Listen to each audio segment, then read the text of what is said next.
आणि ज्या काही मुद्द्यावर हे आरक्षण नाकारलं होतं त्या मुद्द्याची पूर्तता करण्याचं काम सरकार करतं आहे आणि आम्हाला अपेक्षा आहे की मराठा समाजाला आरक्षण मिळालं आणि ते आरक्षण मिळाल्यासाठी जो संघर्ष चालला खऱ्या अर्थानं त्या संघर्षातून मराठा समाजाला आरक्षण मिळाल्याशिवाय राहणार नाही। कुणबीच्या नोंदी सापडतात त्या नोंदीवरून भुजबळांनी आक्षेप व्यक्त केला आहे। भुजबळ म्हणतात ते चुकीचे पण त्याच्यावरती अनेक सरकार हे बघा जर पूर्वीच्या काळामध्ये अशा प्रकारच्या नोंदी रेकॉर्डवर जर सापडल्या तर त्याला भुजबळाचाही विरोध असण्याचं काही कारण नाही आणि ज्याचा कोणाचा तो अधिकार आहे तो नाकारले जाण्याचं काही कारण नाही, नाकारू नये।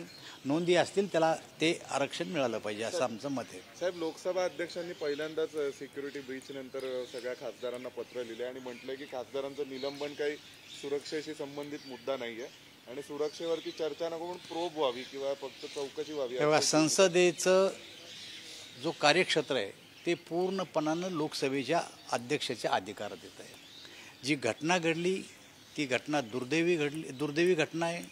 या घटनेचं आम्हीही समर्थन करत नाही।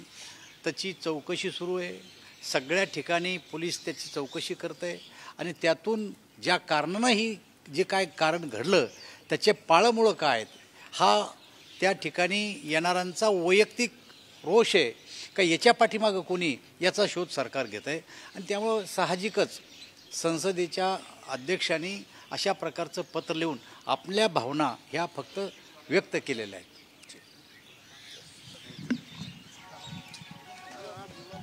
तर आपण पाहत होतो केंद्रीय मंत्री रावसाहेब दानवे बोलत होते मराठा समाजाला आरक्षण मिळालं पाहिजे असं वक्तव्य रावसाहेब दानवेंचं समोर येते। माध्यमांशी ते संवाद साधत होते।